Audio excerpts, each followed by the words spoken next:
بسم اللہ الرحمن الرحیم۔ آج ہم آپ کے سامنے گفتگو کریں گے عوام کے مینڈیٹ کے متعلق۔ عوام کا مینڈیٹ کیوں چوری کیا جاتا ہے؟ عوام کو اس کی مرضی کا وزیر کیوں نہیں دیا جاتا؟ عوام کو اس کی مرضی کا حکمران کیوں نہیں دیا جاتا؟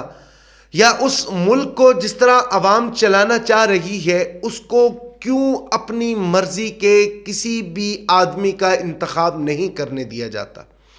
حالیہ جو الیکشن پاکستان کے اندر ہوئے ہیں اور اس الیکشن میں ایک چیز بڑے واضح اور صاف طور پر ہمیں نظر آئی ہے جس کو کوئی بھی شخص نظر انداز نہیں کر سکتا۔ اب اگر کوئی آدمی اس چیز کو نظر انداز کرتا ہے یا تو وہ پاگل ہے یا تو وہ مجنون ہے۔ اب آپ یہ دیکھیں کہ عقل رکھنے والے جو لوگ ہیں باقاعدہ ان کو نظر آ رہا ہے کہ اس ملک کے اندر تحریک انصاف کے جو آزاد امیدوار تھے، کیونکہ یہ جو آزاد امیدوار تھے تحریک انصاف کا جو نشان تھا ان سے چھین لیا گیا، تو اس چھیننے کے بعد اب ان کو آزاد کر دیا گیا، یعنی کسی کو کیا دیا گیا، کسی کو کیا دیا گیا۔ لہٰذا انہوں نے آزاد الیکشن لڑا، آزاد الیکشن لڑنے کے بعد بالآخر وہ جیت گئے، اور جیت بھی اس طرح گئے کہ پاکستانی عوام نے ان کو ایک اچھے خاصے ووٹ سے منتخب کیا۔ یہ جو حکمران ہیں، یہ جو ہماری عدالتیں ہیں، ان عدالتوں نے اسی شخص کو آج سے 2 سال یا 4 سال قبل چور ڈکلیئر کیا، اس کو مجرم ڈکلیئر کیا۔ مجرم ڈکلیئر کرنے کے بعد اس پر سزا کی، اور اس سزا کا نتیجہ یہ ہوا کہ اس آدمی کو بیل پر یعنی ضمانت پر جس وقت چھوڑا گیا، صرف اس وجہ سے کہ وہ بیمار ہے اور اس نے بیماری کا بہانہ بنایا، اور بیماری کا بہانہ بنانے کے بعد وہ لندن چلا گیا۔ اب وہ جس وقت لندن سے واپس آتا ہے،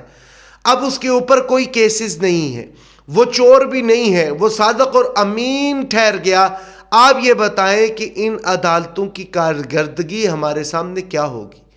عوام ان کے سامنے، عوام اپنے جو مسائل ہیں وہ ان کے سامنے کس طرح پیش کرے گی؟ کیا عدالتوں میں انصاف ہوتا ہے یا نہیں؟ یہ پہلا سوال۔ اس کے ساتھ دوسرا سوال ہے، کیونکہ ہم نے یہاں پر بات کرنی ہے کچھ اسلامی اصولوں کی، اسلامی سیاست کی، اور اس کے ساتھ ساتھ جو دوسرا وویلا ہے وہ آپ کے سامنے رکھتے ہیں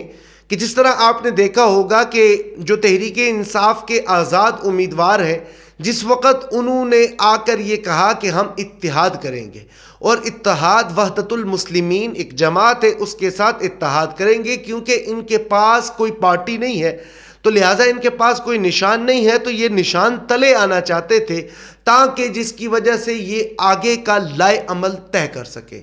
تو اسی کے ساتھ ہوا کیا؟ ہوا یہ چیز کہ ملک پاکستان کے اندر ایک اور انتشار کو ہوا دینے کی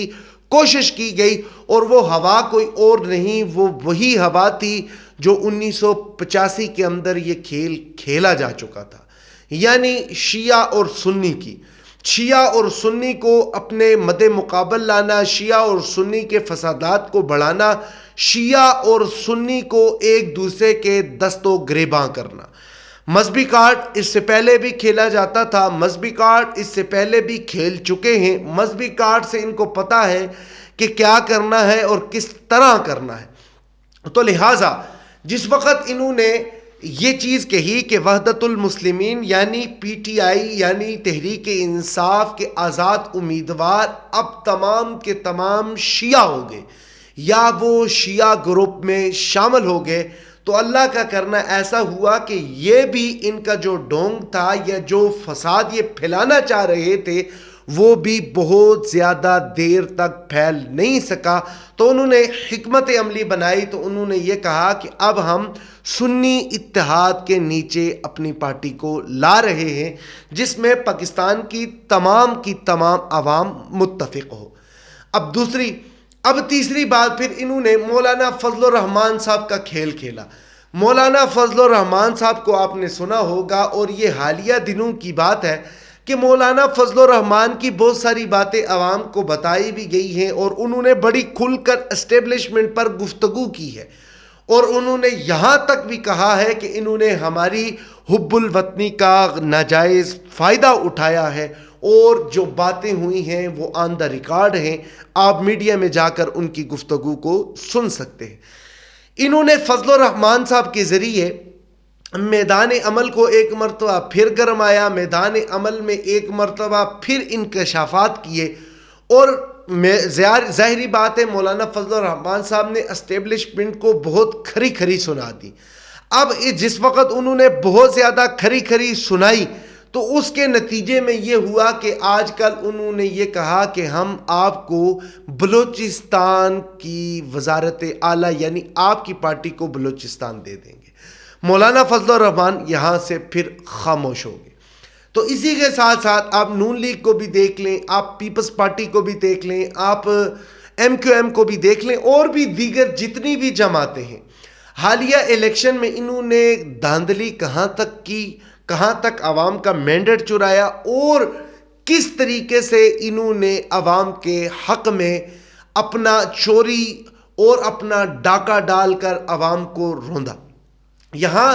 کیونکہ یہ تین چیزیں آپ کے سامنے رکھی ہیں، اس کے بعد ایک چیز آپ کے سامنے یہ رکھتا ہوں کہ امام غزالی رحمۃ اللہ علیہ نے سیاست کی ایک تعریف کی ہے، اس سیاست کو بھی آپ کے سامنے رکھتا ہوں کہ سیاست مخلوق کی اصلاح اور رہنمائی کرنا ہے، اور سیدھے راستے کی جانب جو دنیا اور آخرت میں نجات کا ذریعہ ہو۔ یہ امام غزالی جو متوفہ 505 ہجری ہیں، یہ انہوں نے یہ فرمایا۔ تو اس کے ساتھ آپ یہ بات دیکھیں کہ جس وقت کوئی بھی مولوی، ٹھیک ہے، جس نے پگڑی پہنی ہو یا جس کے چہرے پہ داڑھی ہو، جس وقت وہ سیاست کی بات کرتا ہے، جس وقت وہ یہ کہتا ہے کہ یہ سیاست کو اس طرح میں دیکھ رہا ہوں، یہ سیاست اس طرح ہونی چاہیے، تو یک مشت آپ نے دیکھا ہوگا کہ لوگ اس پر گفتگو کرنے لگ جاتے ہیں، لوگ بولنے لگ جاتے ہیں۔ لیکن اگر کوئی شخص اسی طریقے سے مولانا فضل الرحمان کے لیے بول رہا ہو تو لوگ اس پر گفتگو نہیں کریں گے۔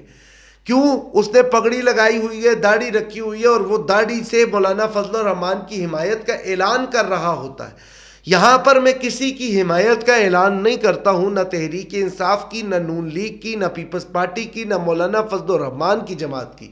میں کسی کا نمائندہ نہیں ہوں۔ لیکن عوام کا جو مینڈیٹ ہے اس کو چوری کر کے یہ بتائیں آپ کیا کرنا چاہتے ہیں۔ کیا یہ اسلام کے اصولوں کے خلاف نہیں ہے؟ کیا ان چیزوں سے آپ کو اسلام کی جو عمارت ہے وہ کمزور ہوتی نظر نہیں آتی ہے، جو ملک پاکستان میں نہ ہونے کے برابر ہے؟ اسلامی جمہوریہ پاکستان جس کا آپ نے آئین، اور اس آئین کے آرٹیکل میں آپ نے یہ چیز لکھی ہوئی ہے کہ اس کے جو فیصلے ہوں گے وہ قرآن و سنت کے مطابق ہوں گے، تو آپ یہ بتائیں کہ قرآن و سنت کے مطابق تو جو حکمران بن رہا تھا اس حکمران کو آپ نے کیا کیا؟ پھر اس کے ساتھ ساتھ جو ایک بہت بڑی بات ہے وہ یہ ہے کہ آپ دیکھیں کہ عمران خان، اس کے اوپر ایسے کیسز بنے اور اس کو ایسے کیسز کے اندر اٹھا کر جیل کے اندر پھینکا گیا کہ اب اس کا نام لینے پر میڈیا پر پابندی لگا دی، کہ میڈیا کو یہ کہا گیا کہ آپ عمران خان کے متعلق کوئی بات نہیں کریں گے، آپ نے عمران خان کے متعلق کوئی گفتگو اور اس کی تصویر کو عیاں نہیں کرنا ہے۔ کیا ملک پاکستان میں ایک انسان کے ساتھ یہ ظلم نہیں ہے؟ اگر ظلم ہے تو کیا ہمارا کوئی مذہبی طبقہ اس سے پہلے جو احتجاج لے کر نکلے تھے ان کو مہنگائی نظر آ رہی تھی؟ کیا ان کو یہ عوام کا جو ایک مسیحا ہے یا عوام کا جو ایک لیڈر ہے جسے عوام لیڈر مانتی ہے اور عوام یہ کہتی ہے کہ ہمارا لیڈر ہے، اور پاکستان کا جو نوجوان طبقہ ہے وہ زیادہ تر اسی کی طرف ہے، آپ اتنے پاپولر لیڈر کو کیا دے سکے ہیں، یا اسلام کی روح سے آپ نے اس پر کیا گفتگو کی ہے؟ کیا اس طرح کا ہونا چاہیے تھا اسلامیہ جمہوریہ پاکستان میں؟ تو بالآخر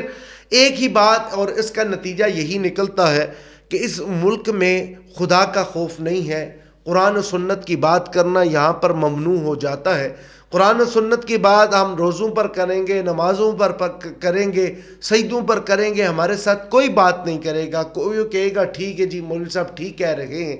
لیکن جس وقت ہم گفتگو کرتے ہیں اسی قرآن و سنت کو مد نظر رکھتے ہوئے، اسی قرآن و سنت کو عیاں کر کے، اسی قرآن و سنت کو پڑھ کر ہم یہ کہتے ہیں کہ آپ اس عمران خان کے ساتھ ظلم کر رہے ہیں، زیادتی کر رہے ہیں، لہٰذا آپ اس کے ساتھ زیادتی نہ کریں۔ اس وقت ہمارے گریبانوں کو پکڑا جاتا ہے، اس وقت ہماری کردار کشی کی جائے گی، اور اس وقت ہمیں یہ کہا جائے گا کہ آپ مولوی ہیں تو مولوی رہیں، مولوی کا کام مسجد میں اذان دینا ہے، نماز پڑھانا ہے، تو اس طرح کی گفتگو کرنا نہیں ہے۔ تو لہٰذا ہمارا جو کام ہے وہ یہی ہے کہ اللہ کا قانون اللہ کی زمین کے اوپر نافذ کرنے کے لیے ہم ہمیشہ جد و جہد کرتے رہیں گے۔ جو آدمی مظلوم ہوگا ہم اس کے ساتھی بنے رہیں گے۔